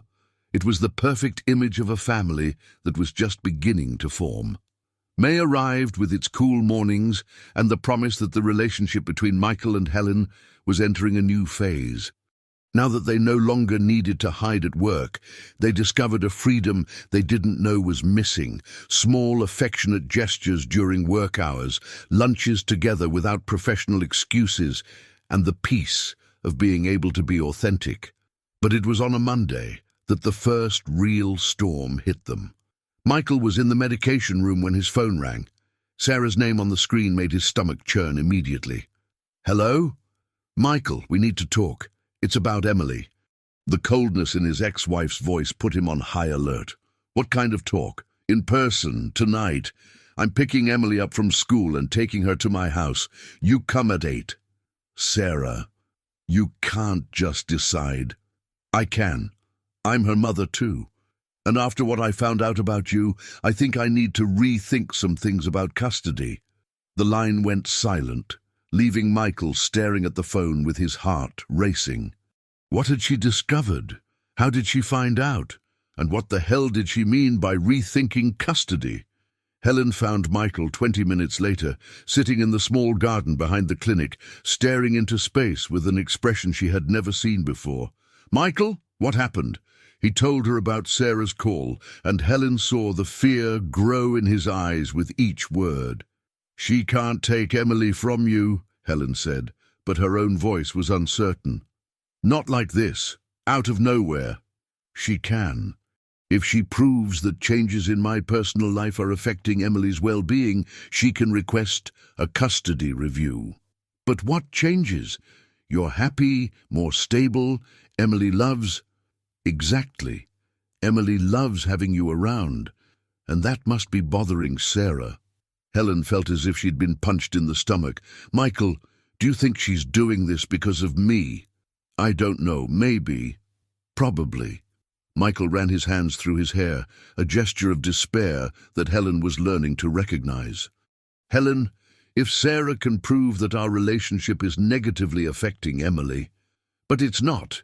Emily is happier than ever. We know that. But a judge? A judge sees a single father who started dating his boss a few months after getting the job, a child being exposed to a new domestic situation." Helen sat heavily on the bench beside him. For the first time since they had acknowledged their relationship, she allowed herself to think about all the complications she had tried to ignore. "Michael, what do you want me to do?" He looked at her and she saw tears forming in his eyes. "I don't know. I can't lose my daughter, Helen. I can't." "You won't lose her. We'll figure out what Sarah wants and what if she demands that I break up with you?" The question hung in the air between them like a ticking bomb. Helen felt her chest tighten so much that for a moment she thought she couldn't breathe. "Is that what you want?" she finally asked. "Of course not, but Helen, Emily is the most important person in your life, I know." Helen stood up, suddenly needing space. "And I would never ask you to choose between us." "Helen, that's not it." "No, Michael, that's exactly it." She turned to face him. "And you know what's worse? I understand, completely. If it were my daughter, I would do the same thing." "Helen, go talk to her. Find out what she wants, and then we'll see." That night, Michael parked in front of the house where he had lived for 5 years of marriage. It was a beautiful house in Maplewood, with a well-kept garden and a two-car garage. Everything Sarah had always said she wanted in a real family home. Sarah opened the door before he even rang the bell. She was impeccably dressed, as always, but there was something different in her eyes, a determination that Michael recognized and feared. "Where's Emily?" was the first thing he asked. "Playing in her room. Don't worry, she won't hear our conversation." Michael stepped into the house that had once been his, noticing that Sarah had completely changed the decor. None of what he had chosen remained. It was as if he had never existed there. "Sit down," Sarah said. "Want something to drink?" Sarah asked, gesturing toward the new sofa. "Stop acting like this is a social visit. What do you want?" She elegantly crossed her legs while sitting in the armchair across from him. "I want to know about your girlfriend. Helen is not your concern. It is when it involves my daughter." Sarah pulled a folder from the coffee table. "Imagine my surprise when a friend sent me Instagram photos from the party at your house last month. You, her, and Emily looking like a happy family." Michael felt his blood run cold. "Are you spying on me?" "I'm protecting my daughter, and I've discovered some very interesting things about Dr. Helen." Sarah opened the folder and began spreading printed papers across the table. Michael recognized copies of documents, newspaper articles, even photos that seemed to have been taken without consent. She divorced 5 years ago in Barcelona. Her husband accused her of being emotionally unstable and workaholic. She spent 2 years in psychiatric therapy. "Sarah, this isn't—" "She has no children, Michael. Never wanted to have children. And now, at 38, she's taking advantage of a vulnerable man and an innocent child to play house." Michael stood up, furious. "You know nothing about her." "I know enough." Sarah also stood up, her voice rising.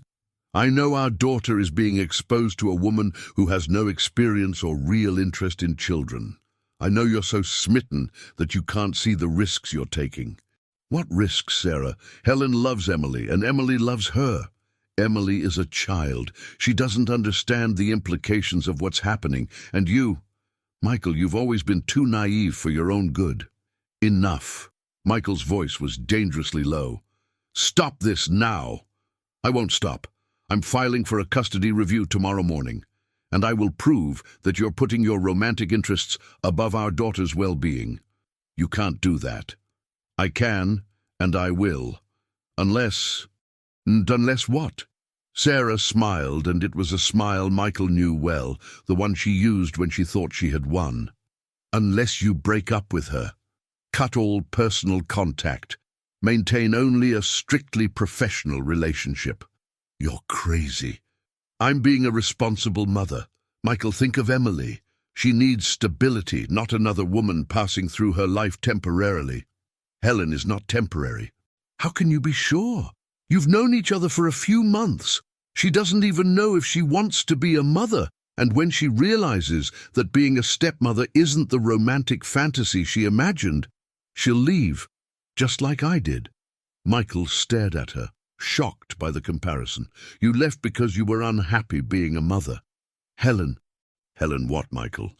Is she going to love a child that isn't hers forever? Is she going to give up her brilliant career to take care of a family?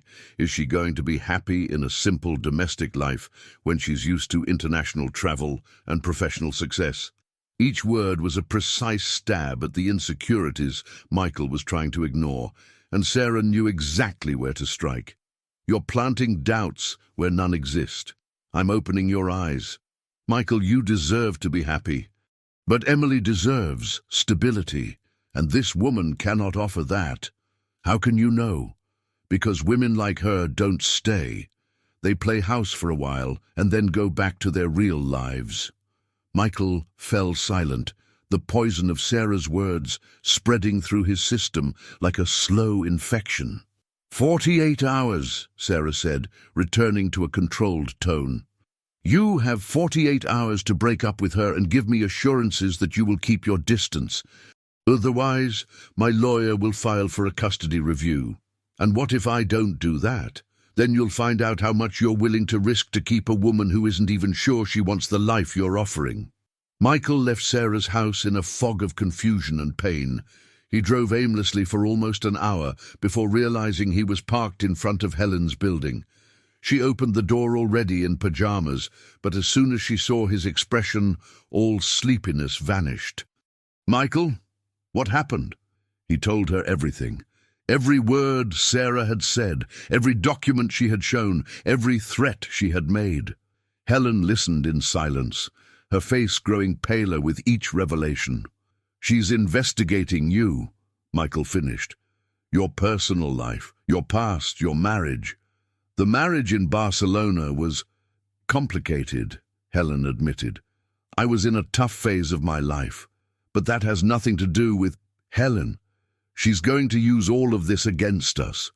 "Against you?" Helen got up from the bed where they were sitting and began to pace. "Michael, do you think she's right about me being temporary in your lives?"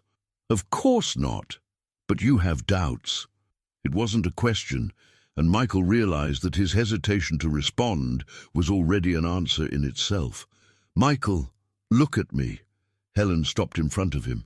"If you have any doubts about my feelings for you or for Emily, I need to know now. I have no doubts about your feelings. I have doubts about whether this is all too much, too complicated, whether you're going to realize in a few months that a ready-made family wasn't what you really wanted." Helen felt as if she had been slapped. "Is that what you think of me?" "No, it's just, Helen, you never wanted children. You built an entire life based on independence, and now suddenly you're being a stepmother to a 6-year-old who comes with a problematic ex-wife, custody issues, complications." "Gabriel, stop." Helen sat heavily on the bed. "Are you giving me an ultimatum?" "No, I'm trying to protect you." "Protect me from what? From being happy? From having a family? From having something real for the first time in my life?" Gabriel looked at her, and she saw tears in his eyes. "I'm trying to protect you from me, from my complications, from my past that never goes away. And what if I don't want to be protected? What if I want to fight for this, for us? Helen, if we lose in court, if Sarah manages to take Emily away from me, she won't succeed. We'll get the best lawyer, we'll prove that you're an exceptional father, that our relationship only makes your life more stable. And what if we can't?" Helen fell silent for a long moment. Finally, she took his hands. "Gabriel, you need to decide if you trust me. If you believe that what we have is strong enough to overcome this. Because if you don't believe, if you think I'm going to run away at the first difficulty, then maybe Sarah is right." "Helen." "No, Gabriel. You need to choose. Between fear and love. Between what Sarah is saying and what your heart knows is true." They sat there, holding hands, each lost in their own fears and hopes. Outside, New York City continued its nightlife, oblivious to the drama unfolding in that small apartment in the Upper West Side. "I need to think," Gabriel finally said. "I know," Helen replied, although every fiber of her being wanted to scream that there was nothing to think about, that love should be enough. When Gabriel left that early morning, both knew that their relationship had reached a turning point. It was time to find out if what they felt for each other was strong enough to withstand the first real attack from the outside world, and for the first time since they met, neither was sure of the answer. The 48 hours that followed were the longest of Gabriel's life.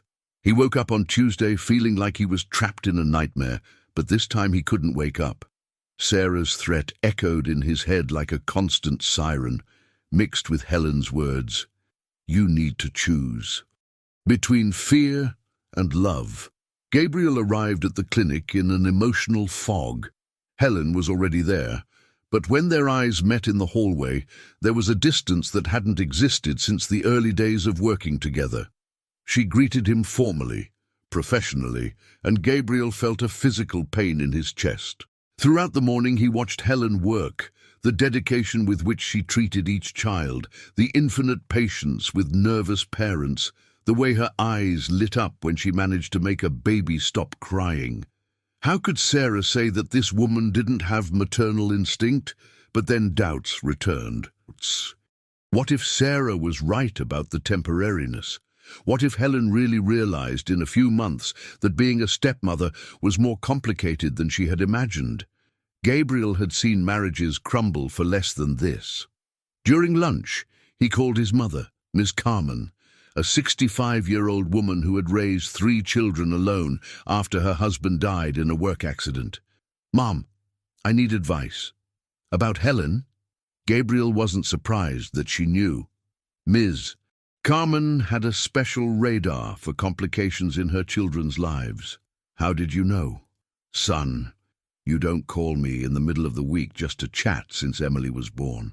And your voice has that tone of someone who hasn't slept and is chewing on big problems." Gabriel told her everything: Sarah's threat, the investigations about Helen, the doubts he was having. Ms. Carmen listened in silence, interrupting only to ask pointed questions. "Gabriel," she said when he finished, "can I ask you a question?" "Of course. When you look at Helen with Emily, what do you see?" Gabriel closed his eyes, remembering. "I see love. I see her genuinely caring. I see Emily smiling in a way I haven't seen since before the divorce. And when you imagine your life without her," the silence that followed was answer enough. "Son," Miss Carmen continued, her voice gentle but firm, "Sarah is using your greatest strength against you." "What do you mean?" "Your love for Emily.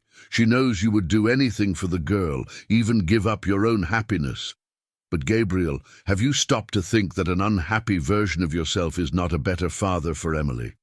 "Mom, listen to what your mother is saying. I raised you 3 alone, remember? I know what sacrifice is, but I also know what it is to live in fear of being happy. And that's not living, son. What if I'm wrong? What if I lose custody? What if you're right and lose Helen? Gabriel, some battles are worth fighting, even if the risk is high. The question is, do you believe that what you have is worth the fight?" After hanging up, Gabriel sat in his car for 20 minutes, watching people pass by the window. Families with children, couples holding hands, people walking hurriedly to their commitments. When was the last time he had fought for something he really wanted, instead of just accepting what was offered to him? Back at the clinic, Gabriel looked for Helen. He found her in the office, filling out reports, but noticed that she wasn't able to concentrate. She had written the same information 3 times on the same line. "Helen," he said softly from the door. She looked up, and Gabriel saw that she had been crying. The discovery was like a stab in the chest. "Gabriel, we can't do this here. I need to tell you something." "Gabriel, please, if you've already decided, just tell me after work, okay? I can't pretend. Everything is fine if you dismiss me now." The word dismiss hit Michael like a punch. "Helen, do you think I came here to break up with you?" "You didn't?" Michael entered the office and closed the door. "I came to apologize." Helen blinked, confused. "Apologize for what?" "For letting her words get into my head. For doubting us, even for a second. For making you cry." "Michael." "Helen, last night you asked me if I trusted you. And I hesitated. But not because I have doubts about your feelings. I hesitated because I'm so afraid of losing you that I was looking for reasons to prepare for that loss." Helen stood up from her chair but didn't approach him. "And now I've decided that I'd rather fight and lose than give up without trying. I'd rather risk everything than be sure I'll be alone." "Michael, what about Emily?" "Emily asked me last night why I was sad. Do you know what she said when I told her that maybe you would have to leave?" Helen shook her head. "She said, 'Dad, if Dr. Helen leaves because someone told her to, she's not leaving because she doesn't like us. That's different, right?'" Michael smiled through the tears that began to form in his eyes. "A 6-year-old understands better than I do that fighting for love is not the same as losing it." Helen finally approached him. "Michael, if we do this, if we confront Sarah, there's no turning back. She will use everything she can against us." "I know, and I'm terrified. But Helen, You made me realize one thing. The fear of losing cannot be greater than the desire to have. And if we lose fighting together, we will still be us. If I give you up now, I will lose half of who I've become since I met you." Helen threw herself into his arms, and Michael held her as if she would disappear if he loosened his grip. "Michael, I love you. I love you, and I love Emily. And I will fight for both of you with everything I have. Even if that means facing an ugly legal battle? Especially for that, no one is going to take my family away from me without a fight." "Your family?" Helen pulled back enough to look him in the eyes. "That's how I see you. That's how I feel when I'm with you. For the first time in my life, I belong somewhere." Michael kissed her then, a kiss filled with relief, fear, determination, and love. When they separated, both were crying. "So, are we going to do this?" Michael asked. "We're going to do this, together." That afternoon, Michael called Sarah. "Have you made your decision?" she asked bluntly. "I have. I'm not breaking up with Helen." The silence on the other end of the line was long and heavy. "Michael, you're making a serious mistake." "Maybe. But it's my mistake to make." "Fine, you've chosen. My lawyer will file the petition tomorrow morning." "Sarah, before you do that, I need to tell you something." "What?" "Emily is happy, happier than I've ever seen her. And if you take that away from her out of jealousy or revenge, she will grow up knowing it was you who destroyed her family's happiness." "I'm protecting my daughter." "No, you're protecting your ego. But that's fine. Do what you have to do. Just know that I won't give up without a fight, and neither will Helen." Michael hung up the phone and stared out the clinic window. Outside, the sun was beginning to set, painting the sky in orange hues that reminded him of Emily's hair when the light hit it just right. Helen appeared beside him. "How do you feel?" "Terrified and determined. That's a good combination." "Helen, can I ask you something?" "Anything." "Tonight, can it just be us? You, me, and Emily, having dinner at home, watching a bad movie, pretending tomorrow won't come?" Helen smiled, taking his hand. "That sounds perfect." And it was perfect. Michael made spaghetti with tomato sauce, Emily's favorite food. Helen brought ice cream for dessert. The three of them squeezed onto the small sofa to watch Frozen for the 1,000th time, with Emily singing along to all the songs. When the girl finally fell asleep between them, Michael and Helen sat in silence, watching her angelic face in the bluish light of the television. "No matter what happens," Helen whispered, "tonight was worth all the risks we're going to face. Even if we have to fight in court, even if it's complicated and painful, especially for that." Helen gently kissed Emily's forehead. "Because some things are worth any fight." Michael looked at her. Messy hair, no makeup, wearing an old T-shirt of his that she had borrowed weeks ago, with their daughter sleeping in her lap as if it were the most natural thing in the world, and knew he had made the right decision. Tomorrow the battle would begin, but at that moment, on that small sofa, they were a family, and Michael was ready to fight for it with all his strength. Some battles, after all, are worth more than peace. Autumn arrived in New York City with its crisp mornings and sunny afternoons. But for Michael and Helen, June brought with it a legal storm that would test all the limits of the relationship they had built. Sarah's petition was filed on a Thursday, and on Friday Michael received the official notice.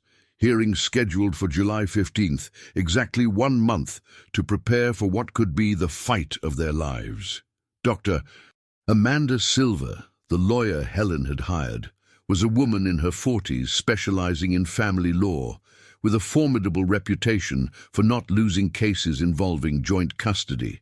She welcomed them in her office in Midtown on a Monday morning, and Michael soon realized that he was dealing with someone who did not underestimate the gravity of the situation.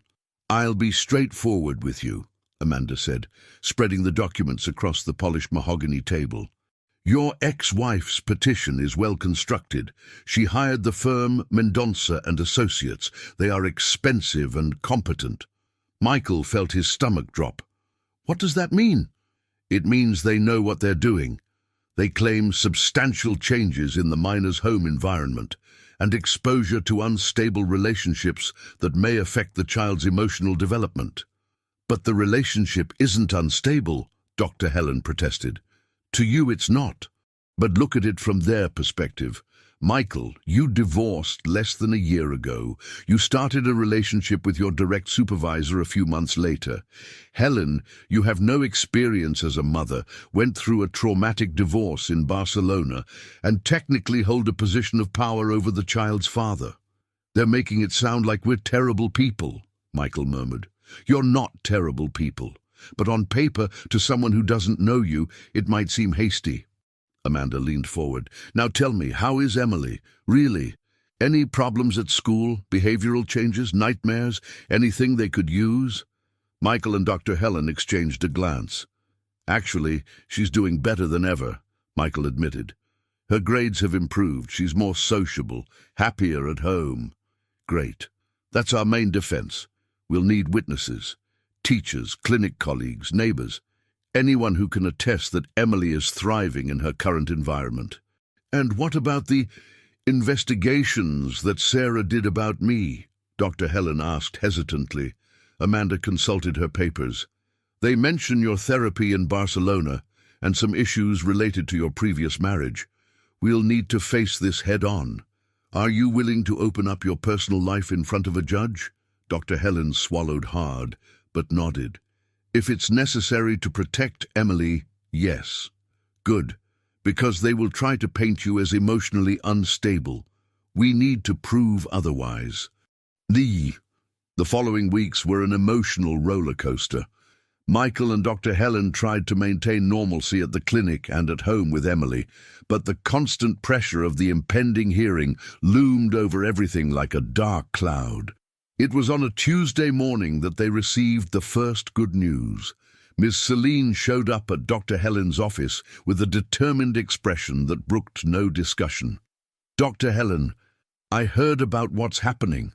Dr. Helen sighed. It was impossible to keep anything secret in a small clinic. Ms. Celine, don't Ms. Celine me. I want to help. I'm going to talk to that judge and tell him what kind of mother you would be. You don't need to get involved in this. Of course I do.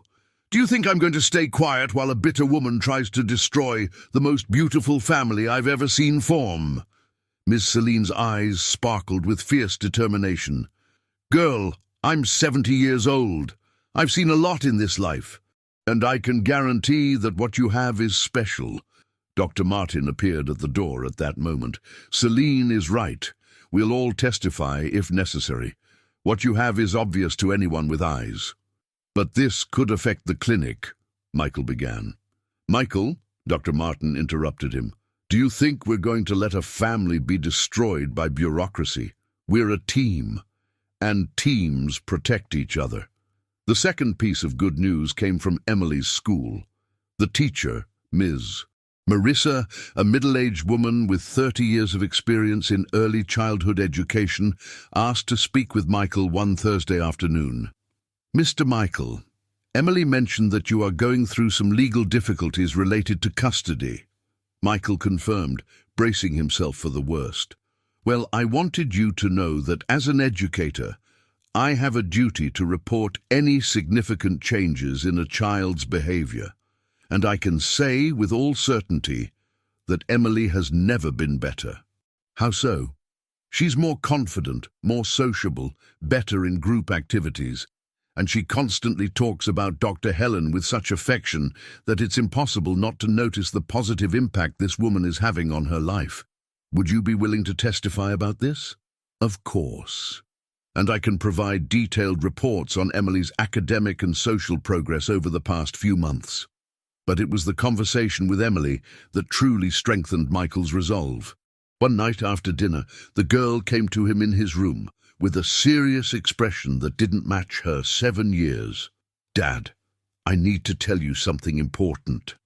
Michael put down the book he was reading and gave his full attention to his daughter. "Go ahead, Princess. I know that Mom wants me to live with her." Michael's heart stopped. "How do you know that?" "I heard you talking with Dr. Helen, and Mom talked to me yesterday when she took me for ice cream." "What did she say?" Emily climbed onto the bed and snuggled next to her father. "She said it might be better for me to live with her because you were very busy with work and your girlfriend. But Dad, can I tell you a secret?" "Of course." "I don't want to live with Mom. I want to live here with you and Dr. Helen." Michael felt his eyes welling up. "Why, Princess?" "Because here I have a real family. Dr. Helen helps me with homework and doesn't get mad when I make mistakes. She makes heart-shaped pancakes on weekends, and when you two are together, everyone smiles more. Isa, do you understand that it could be complicated? That we might have to talk to a judge? I understand. And I will tell him that I want to stay with you. Because lying is wrong, right? And it would be a lie if I said I want to live with Mom." That night, after Emily fell asleep, Michael shared the conversation with Dr. Helen. She cried, not out of sadness, but from a joy mixed with terror that it might not be enough. "Michael, what if even with all this evidence, even with all the testimonies, can't we do it? Then we will know that we did everything we could. And regardless of the outcome, Emily will grow up knowing that we fought for her, for us, for our family." "Family," Helen repeated, savoring the word. "I still get emotional when you say that. It's what we are. Official or not, signed paper or not, we are a family." The hearing on July 15th arrived with a sunny morning that brutally contrasted with the tension in the family court. Michael wore his only suit, bought years ago for his own wedding. Helen was elegant, yet conservative in a navy blue suit borrowed from a lawyer friend. Sarah arrived accompanied by 2 attorneys, dressed as if she were attending a high-level business meeting. She greeted Michael coldly and completely ignored Helen. Judge Fernando Almeida, a man in his 50s with a reputation for severity but fairness, listened to the opening arguments from both sides with a neutral expression, making occasional notes. Sarah's attorney, Dr. Patricia Mendonça, presented her case with cold competence. Michael had made hasty changes in his personal life, exposing Emily to emotional instability and to an inexperienced female figure. Helen was painted as an emotionally fragile woman who was playing house without understanding the responsibilities involved. When it was Amanda's turn, she began calling witnesses. Ms. Celine, in her best Sunday outfit, spoke with the conviction of someone who had seen the family form. "Your Honor, I have worked at that clinic for 15 years. I have seen many people come and go, but I have never seen anyone transform like Michael did after he met Dr. Helen. And I have never seen a child as happy as Emily is now." Dr. Martin was technical but effective. "As a physician, I can attest that positive changes in a child's family environment have direct impacts on their physical and emotional health. Emily Johnson is visibly healthier and more balanced." Teacher Ms. Marissa presented detailed reports showing the dramatic improvement in Emily's academic and social performance. But it was when Helen was called to testify that the crucial moment arrived. "Dr. Helen," Sarah's attorney began the interrogation, "is it true that you never wanted to have children? It's true that I never planned to have biological children, and is it true that you underwent psychiatric treatment in Barcelona due to emotional issues related to your marriage?" Helen took a deep breath. "It's true that I sought professional help to deal with an abusive relationship. I consider that a demonstration of emotional maturity, not a weakness. Don't you think a 7-year-old deserves stability, not experimentation?" "Objection," Amanda intervened, leading question. "Sustained," the judge agreed. Helen looked directly at the judge. "Your Honor, may I respond anyway?" He nodded. "Emily deserves love, respect, security, and people who value her for who she is. She has all of that with Michael, and I commit to providing that for her for the rest of my life. Even though it's a responsibility you never chose?" Helen smiled for the first time during the hearing. Your Honor, the best things in my life have been those I didn't choose. I didn't choose to fall in love with Michael. I didn't choose to fall in love with Emily. But now that it has happened, I choose to fight for them every day. The decisive moment came when the judge asked to speak with Emily privately. Michael felt as if he were sending his daughter into a battle from which he could not protect her. 20 minutes later, Emily came out of the judge's chamber holding hands with the social worker, her little eyes immediately searching for Michael. He knelt down to hug her. "How was it, Princess?" "It was good, Dad. I told the truth." The judge returned and called for a 2-hour recess for deliberation. Michael, Helen and Amanda waited in a cafe near the court, unable to eat or hold a coherent conversation. When they returned, Dr. Almeida had an expression that Michael could not decipher. "After hearing all the testimonies and speaking with the minor," he began, "it is clear that this case does not involve issues of neglect or abuse, but rather different views on what constitutes the best interest of the child." Michael held Helen's hand tightly enough to hurt her. "The petitioner's request is based on legitimate concerns about stability, but the evidence presented shows that the minor is thriving in the current environment. Teachers, health professionals, and caregivers attest to significant improvements in the child's social and academic development." Sarah was as tense as a violin string. More importantly, the minor herself, in a private conversation, clearly expressed her preference to maintain the current situation. At 7 years old, she has sufficient capacity to express her preferences, especially when those preferences are consistent with the evidence of well-being. Michael felt tears welling up in his eyes. "Therefore, I deny the custody modification petition. Joint custody remains as established with primary residence with the father. I recommend, however, that both parents seek family mediation to improve communication for the benefit of the minor." The relief Michael felt was so intense that he almost fainted. Helen was openly crying, and even Amanda was smiling. Sarah left the courtroom without looking back. Outside the court, Emily ran to hug Helen. "Dr. Helen, can you be my official stepmother now?" Helen knelt to the girl's level. "If your dad asked me to marry him one day, I will say yes. But even without any paper, I am already your family, Emily. Forever. Promise?" "I promise." Michael watched the two most important women in his life embracing under the July sun, and knew that every moment of fear, every tear shed, every sleepless night had been worth it. 6 months later, on a December morning just like the one they met, Michael proposed to Helen in the same place where she had fainted on the street. Emily was there, holding the... Michael knelt on the sidewalk of Harmony Street, holding rings and vibrating with emotion. "Helen Carter," he said, "you changed my life the day you fainted here. Will you officially change it forever?" "Yes," she replied before he even finished the question. 1,000 times yes. The wedding took place in the garden of the Hope Pediatric Clinic, surrounded by the entire team that had become family. Ms. Celine cried more than the bride. Dr. Martin was the best man.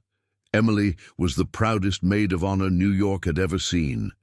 During the celebration, as he watched Helen dance with Emily, Michael reflected on the long journey they had traveled. From the first tense glances in the clinic's hallways to family nights watching cartoons on the couch.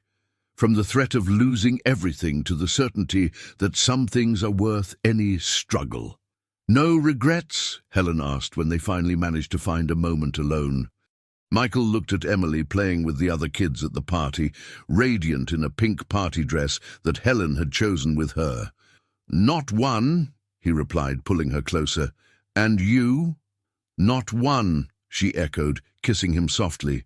"Except maybe for taking so long to admit I was in love." "Sometimes," Michael murmured against her lips. "The best things are worth the wait."